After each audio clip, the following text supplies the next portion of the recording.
Today, on the 23rd episode of the DTF Printing Podcast, we're discussing the process of upgrading your DTF equipment, why you should hire outside of the apparel industry, and the benefits of continuous improvement.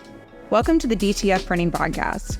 I'm Adrienne Palmer, Editor-in-Chief of DTF Printing. Before we get into this episode, I would love to get your feedback. You can always email me at adrienne@dtfprinting.com for topic ideas and speaker suggestions.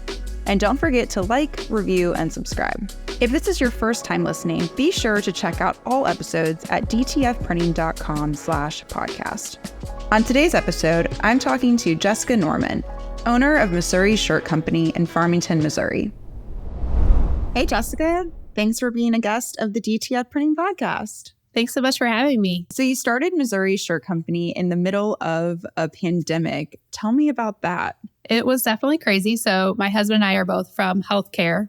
He was a nurse and I was a radiology tech, and he got furloughed. So we were like, what do we do? I had a boutique actually.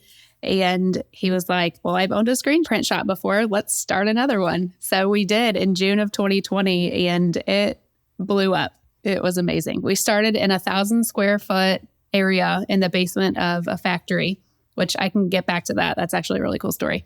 But by November of 2020, we needed more space. So we moved to a 10,000 square foot space in just 4 short months, something like that. Yeah, that's a big jump. Yeah, it was amazing. We always joke and say that COVID was our best year, but I mean, it really was. Yeah, I've heard that from a lot of people, especially the years right after COVID. Yes. Those numbers just weren't aligning and everyone was trying to compare to 2020 numbers. And it was just kind of like, that's almost impossible now. It really is. Yes. So your husband had a screen printing shop beforehand and you owned a boutique. Were Yes. you ever working together to get any shirts from him, or was there any connection there? Yes. He would actually design shirts for my boutique. That was the fun part of it. And he would print them for me and I would sell them. And it was awesome. It's very cool. So when you started in June 2020, what was really the catalyst or drive other than maybe having that background? So really, obviously, we both chose healthcare because we never thought we would ever lose our jobs.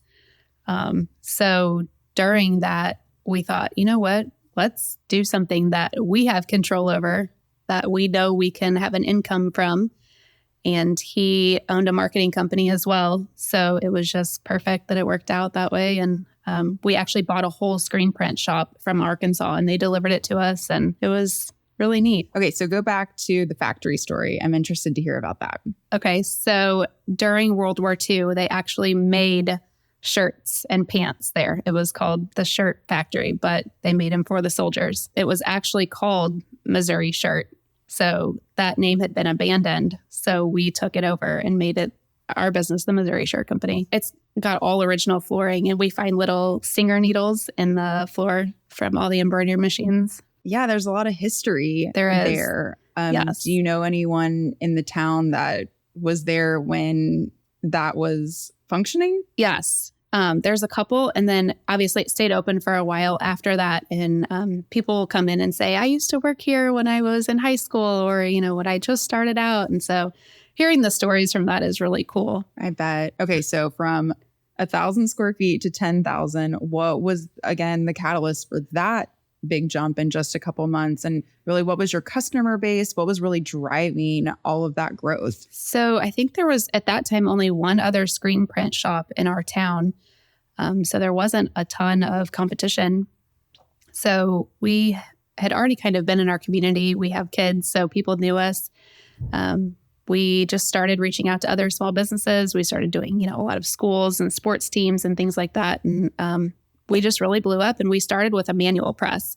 So we very quickly needed to move to something that my husband wasn't breaking his back every day. So, right. So what equipment do you have in-house now? So we started from the manual. We went to the workhorse. We bought that from another screen print shop in Illinois.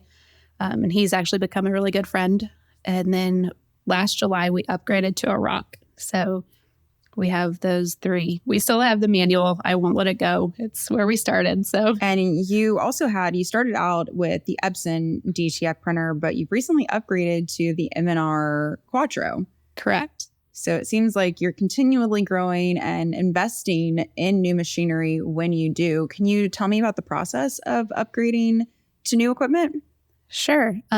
Specifically with DTF, we started that right in 2020. We had gone to Impressions in Fort Worth, and I'd never seen a DTF machine before. So I had been doing screen print transfers, which I wasn't in love with. I didn't really care for them. So when I saw that, I was just amazed. I had no idea there was even such a thing, especially being such a new business. So I looked at my husband, he looked at me, and he was like, we need this. And so we bought one right then and there. And they delivered it, I would say, maybe 6 weeks later. And there was a big learning curve with it. Obviously, it was very new to us, but I think also very new to the market. I'm not sure that they had been out that long. So just learning how to do it, I cried a lot, but it's worked out well now, having that background and being able to upgrade to the Quattro. So originally we bought the dryer and the Epson printer. And when they delivered it, the dryer was on back order. So they're like, well, since you already have a screen print dryer, why don't you just get a second DTF machine? They had one with them. So we just grabbed it. And both of those together didn't print as fast as the Quattro prints. So it's been a life changer, really, to be able to upgrade. And we do a lot of race shirts. We do a lot of one-offs too. We don't want to exclude, the small mom and pop shops that only want, 4 or 5 shirts, or the mom that comes in for a baseball, tournament this weekend. So we are able to print those really quick and have that stuff on hand. So that's been really great. Yeah, upgrade. I think that has been such a game changer especially for print shops that are just, dedicated screen printers, and having to either outsource or say no to customers who are asking for those one-offs or a couple shirts or even like a quicker turnaround time. So it seems like that has been a really big benefit to you, being able to say yes to more people. Yes, for sure. And we've kind of gotten that in the community. People know that they can call or just come in. So that's been cool. Yeah. So are most of your customers local to you, or are you working countrywide? We do ship nationwide, but I would say a majority of our customer base is pretty local, even just in like the couple surrounding states to Missouri. Right. So you're working with a lot of different, as you mentioned, race merch. What other type of clients do you have that are based in your area? We have lots of small businesses, lots of construction companies. We do a lot for our schools. There's a lot of school districts around us, so that keeps us really busy. Well, what's it like being a small business owner in a small town? It definitely has its perks, I would say. I haven't really had any drawbacks, honestly. Our community is really supportive. It's amazing here. We live about an hour south of St. Louis. Have you found that you mentioned there was another apparel decorator within the town? Are you finding that is strictly competition, or do you feel like there's some friendly competition or even working together at all? We actually work together. So we ran out of white ink the other day, and I was not aware, and I called them and I was able to buy some from them. So it's definitely friendly. So back to your new DTF equipment, when you were searching for an upgrade, and I know a lot of our listeners are kind of in this space now, either they're looking to upgrade their equipment or they're buying new equipment, from the start, and they really don't know where to look. They're on the Facebook pages, they're going to trade shows, or, how did you make that decision? And any tips for people who are kind of in that process right now? Definitely the trade shows. That is where we make a majority of our decisions. Just going and seeing how it works, talking, building that relationship with the company. The salespeople are great. They will help in any way they can. And I feel like, especially in this industry, the more people that you know, the better it will be. Absolutely. This community is great for that. Yeah, attending trade shows are, I think, so paramount to success, and not only for the networking aspect, meeting new people, but being able to see all different types of machinery running and being able to talk to different vendors and kind of getting a better feel. From the customer service side, is that really important to you as well, being able to have that relationship with your vendor? Yes, 100%, especially with DTF, because so many things can go sideways really quickly. And just having that relationship is just knowing I can make one phone call and have something fixed or have someone help me with something is vital. Can you think of any recent examples of any issues with the machine where you had to call of M&R and had some questions and how they helped you? Yes. So like I said before, we've done DTF since 2020. So I knew DTF. I know how you have to be very careful with it. It's its own animal, really. So just coming in, having that previous knowledge was super helpful. But there's things that I didn't know and things that have happened, I guess, happened in shipping that weren't caught when the machine was set up. So it ran great for a couple of months and then all of a sudden didn't. And they sent 3 different techs out 3 different times. And finally, the third tech figured out what was wrong with it. And it was just this little bitty wire wasn't pushed up into where it needed to be. And he said I would have continued to have problems and even worse problems if he wouldn't have found that. So it was definitely nice to be able to make those phone calls and have somebody out. Sure. Do you feel like you've become a little bit more tech savvy and understanding maintenance of printers since 2020? I do, yes. Like I said before, I cried a lot because I didn't know that the print heads were so sensitive that, you had to clean things very well. And with the Quattro, what I love about it is that you could actually get to the print heads. So with the Epson, you couldn't. There was absolutely no way unless you took everything off. And that was a nightmare. So we had to call Epson and they actually had to send a tech out every time. And those print heads didn't last long. They lasted about 6 months and they were about $2,500.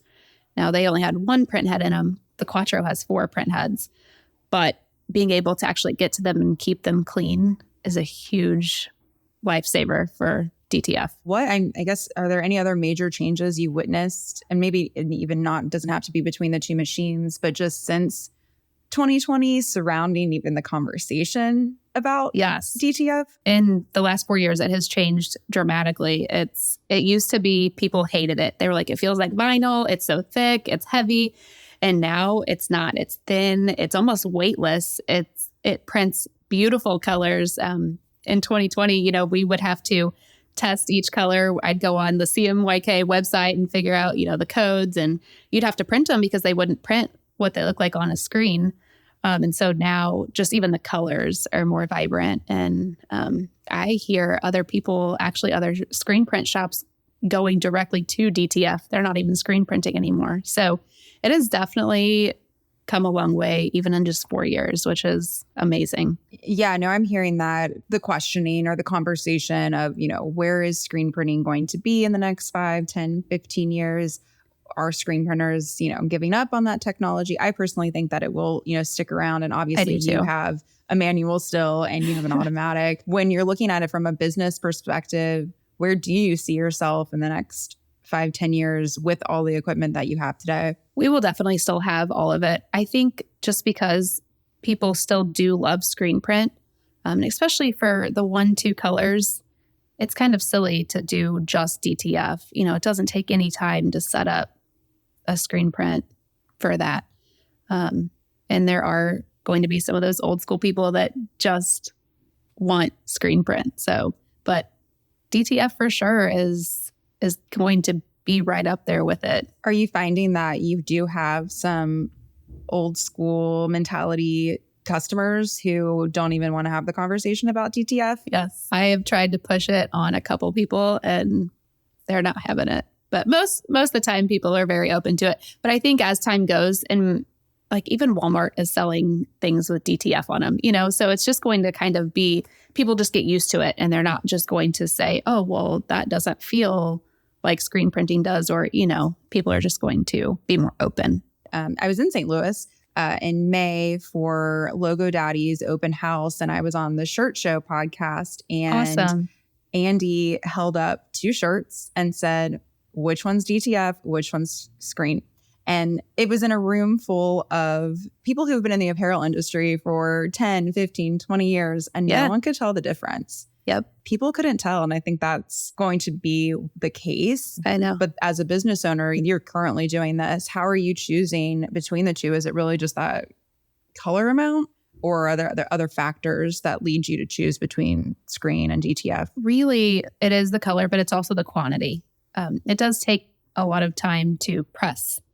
So the printing doesn't take long, but all the steps afterwards take quite a bit of time. And it's just like anything else, you have to make sure the shirt's lined up and make sure your print. I feel like with screen printing, the screen stays in one place. So really, you only have to worry about the shirt. But with DTF, you have to worry about all the other aspects with it. So do you think you'll upgrade in the future to automatic heat presses? Or what does your heat press situation look like right now? We have 2 Hottronics heat presses, which are nice. Unless something major comes out that's completely different, then I think we'd probably just stick with that. And is there anything that you would want to see in the next few years that you think would help specifically at your shop kind of advance your DTF processes? I had an idea yesterday for a stand-up heat press.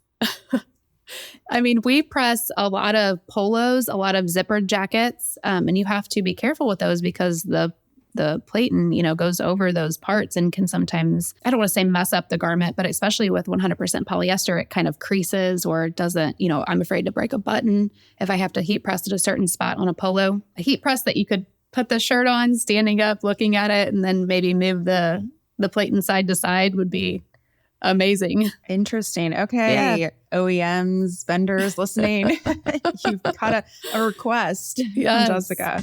Yeah. No, that is true. Everyone has been talking about, it's so great that we can use all these different blanks and different garment types from, hats to bike jerseys. But yeah, I haven't really talked to anyone about that placement when it comes to having a zipper or buttons, because have you had experiences where those buttons break or the zipper, I can't imagine that it would melt, but maybe there's some kind of abnormality after you pull the heat press up. So I try to keep those parts off of the heat press, but sometimes depending on, where, especially with a polo, we have to. And I have had a couple buttons crack. Yeah. It's definitely something to consider. I sometimes forget when I'm heat pressing how hot it is. It's just something that it's not even in my head. And then I'm like, oh, that's a very, very hot piece of metal that I really shouldn't be, just so willy-nilly with my hand placement. I burned myself yesterday. See? Yeah. Happens. So I noticed a few other things that you offer. So embroidery, obviously, we just talked about screen printing, but also mentioned live printing and then promo products. And I'd love to talk about live printing first. I assume before you were bringing the manual to events. Are you now bringing heat presses with DTF transfers? We have done both, yes. And people love to see that as well. That's really neat for them because a lot of people, again, don't know how those transfers are applied or they don't know what they look like, before and after. So that is fun. We do that locally, actually, for the school when they're having events that they want to sell custom shirts for. So that's fun. We're able to have names and numbers ready. But yeah, the live printing is fun because we can print the shirt and then put the DTF on the back. Yeah, I have to imagine that is so cool, especially for kids who are seeing this, oh, that's my name. Oh, that's my jersey number. And kind of getting to experience that more so than just here's a box, we're passing out the shirts. Exactly. Yes. And I think the instant gratification, that's the way of the world these days. So the kids for sure enjoy that. In terms of setup time, figuring out logistics, would you say that bringing the manual press or bringing the heat press, what's the difference? Is one easier, better than the other? Or are you kind of just making that decision based on what type of event that you're live printing at? Yeah, we kind of leave it up to the customer, depending on what they want. If they just want something one color that's easy, we will just bring the screen print. But if they're wanting custom or something with multiple color, we could only print 2 colors with the manual live print. So that's where the DTF takes place. Any other events that you would recommend to our listeners that they should maybe consider in their local area to do this? Yes. So we missed an opportunity this weekend. There's a fair going on. We would have loved to be able to do that, but we're so busy moving into our new shop that we weren't able to. But sporting events, that's a big one. Even just something that says the tournament, doesn't have to be specific to each team. I know my daughter plays volleyball and they always have stuff there. And my youngest plays soccer and they're always printing shirts with DTF transfers. They have the numbers, and that's really where it's at, sporting events. You mentioned customization. Are you allowing customers to kind of choose the placement, or do you have different transfers that they can pick from, or is it pretty standardized? This is what we're doing for this event and making it easier for you. Yeah, it's pretty standardized just because we haven't gotten too far out of the realm of, schools right now with that, or just smaller events. But that would be something to look into, having different transfers that people could choose from. That's a good idea. So you also offer promo products. How do you choose what's trending and what you can make available to your customers? Honestly, we go by seasons. So we've been doing this for going on 5 years. So we kind of know what's ramping up, kind of like, some of the bigger department stores do. They put things out before the holidays, even thinks about coming. But so we try to get on that wave of pushing things out first before the season even starts, so that people can start thinking about it. And we just have kind of learned what sells and what doesn't. And pens, everybody loves pens. They need pens all the time, so, and koozies, obviously, when it starts getting warmer, some of those smaller items that we can keep on hand, but also that we can push that people don't know that they need until they see it. So are you outsourcing most of that, or is any of that happening in-house, the printing? Koozies, we do in-house. We actually DTF the koozies. So just because people don't know that they can do full color on them, screen printing, you're pretty limited with, especially some of the smaller machines that do koozies. I feel like maybe 4 or 5 colors at max. I know ours only does 2. That's been a game changer for people. But a lot of the other smaller stuff we do outsource. Yeah, you bring up such a great point. Koozies, typically it's just one color. That's what you're seeing. That's what you're used to. But yeah, you can do anything now with DTF on a koozie. For a customer recently, we did pictures on different ones. Yeah. It was for a wedding, but they ordered a ton. So it was a really good idea. Oh, yeah. That's an awesome idea. Have you noticed any other types of products like that you're like, oh, well, we can DTF that now that you weren't able to, or you hadn't even thought of in the past? We haven't tried it out yet, but I've seen it. I've seen you can DTF boxes. Mm-hmm. I haven't tried it, but I want to. I have seen it in person and it absolutely works. Really? And that's even something that you could consider, when you ship out product, you could have your logo on the box. And that's also a way to show your customer, you can do this too. Yes, that's a great idea. Yeah, I've seen a few different shops at least do something unique with their box that they're shipping as a way to show their customer this isn't also an option for you, which I just think is a great idea to always constantly be promoting yourself and promoting your work to your customers, because you had to kind of mention that they don't really know until they see. We forget about pens. Well, oh, wait, I didn't know it could look like that, or I didn't know you had that kind of pen. Really pushing that to your customer to get their, gears turning. We've done that with koozies a lot. We'll just send a one-off koozie with their order, and then they call and order the koozies because they love them. So right. And that doesn't, at the end of the day, cost you too much. And hopefully then you're making that up because you've gained another order from your customer. Yes. I'm going to be on the lookout now. Wherever koozies are sold, I'm going to be checking them out to see if they are using DTF. I'm sure you do that too. You mentioned Walmart is now doing DTF. You're kind of walking around the retail stores. I'm always checking, the blank barrel provider. I'm always checking the print now. It's ingrained.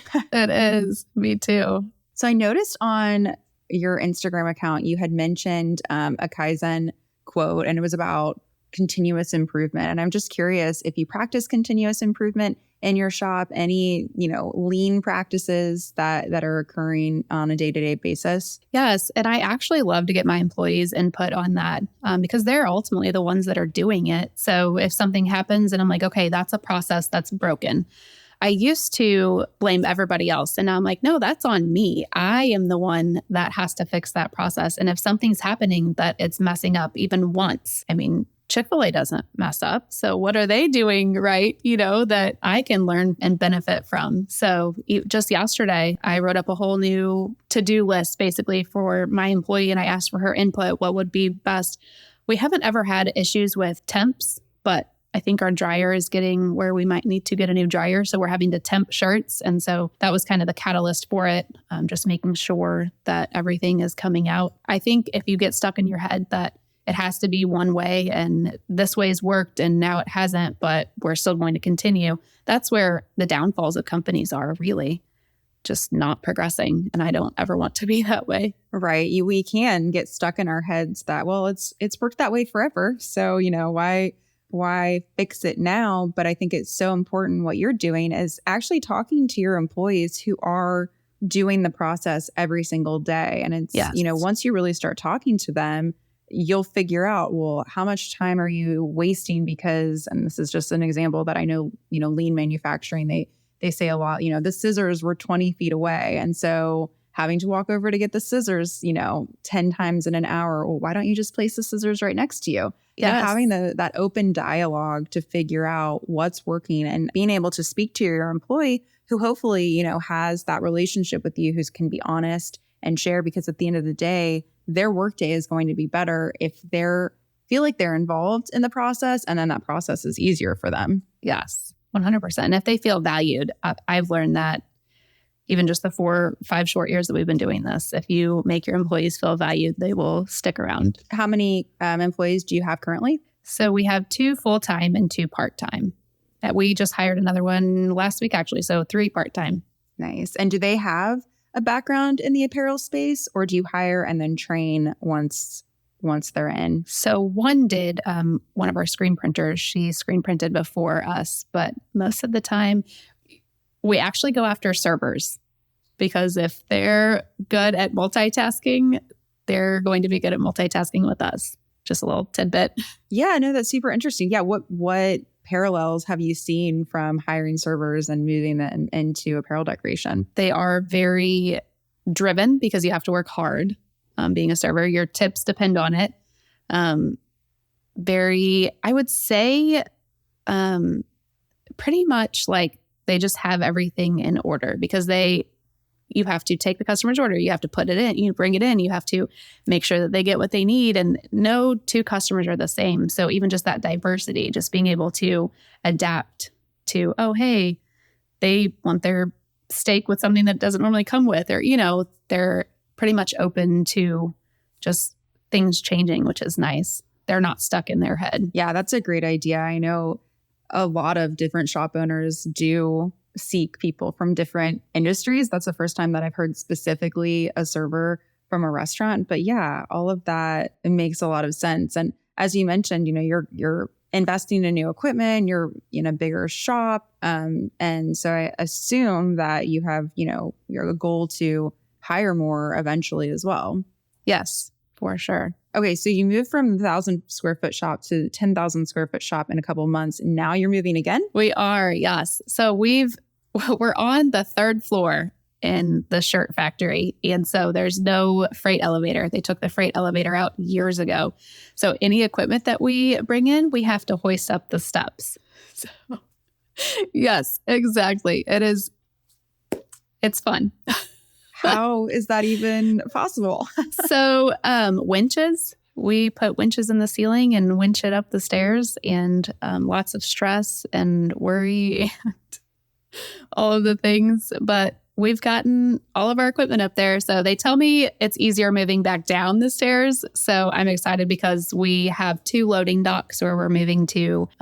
It's just going to be a way better situation. It's laid out better. It's going to be good for us. Good. Well, congratulations. Thank you. I know when you started to say, well, we're moving out, I thought, well, those printers have to get out somehow. So. They do. Yes. Some of the smaller things, like parts of the DTF printers, will fit in the elevator, which is nice. But that elevator is also so old that it just stops working sometimes. So I don't want to get stuck in it. No. Yeah. Don't unlock that into reality. Nope. Yeah. I used to work in the wide format space, and I was speaking to a shop that was in downtown New York City. Like they had to block off traffic to bring in a wide format machine. And they actually had to bring it up through some kind of system outside, and they had taken out the windows of the building because it was not going to fit in any way, shape, or form. So it was this whole production just to get this printer, on this, I think it was, like 7th or 8th floor, New York City, it's just like, that just seems so chaotic. And then it's like, well, what happens when you move? Yes. But luckily for you, moving into this new facility, you won't have that problem after this last haul. It's going to be really great. Anything else about the new facility that you're excited about? So we are doing all the renovations, so we get to make it our own. We get to make it custom to us. So the space that we're in now, it was actually an event center. And during COVID, obviously everything was shut down. People weren't having weddings. They weren't having events of any kind.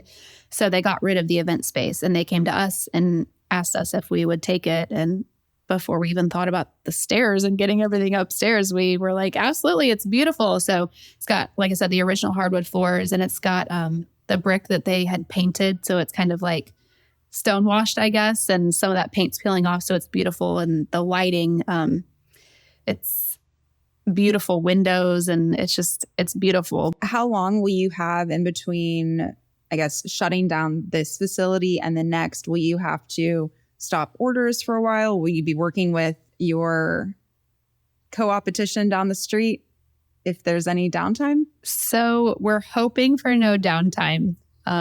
We are moving everything on a weekend, and we have techs flying out to be able to set up our equipment again. So that's going to be good. I think we're planning on moving the DTF before the move, so that way we can at least keep that going if there's anything. But we're going to tell our customers, that it might be just a couple of days if they place the order whenever we're moving. But realistically, they set that rock up in 2 days, and DTF doesn't take much time to set back up either. So I wouldn't think that we'd be down too long. Well, that's great. And it seems like you have really good relationships with your customers. So if there did, happen to be a little bit of a delay, it seems like they would understand. Yes, they will for sure. And we posted our journey, so people are expecting us to move. So they're not going to be caught off guard. Well, I'm super excited to see this journey unfold, and you get in your third shop in just a few years. I mean, congratulations on the expansion, and thanks so much for sharing about, your DTF journey and everything that it takes, to run your small business and the apparel industry. I appreciate it, Jessica. Yeah, thanks so much for having me. It was so fun. You can find Missouri Shirt Company at missourishirt.co and on Facebook and Instagram. We'll catch you on the next episode of the DTF Printing Podcast. In the meantime, head to DTFprinting.com to discover new ways to grow your DTF print business. Thanks for listening.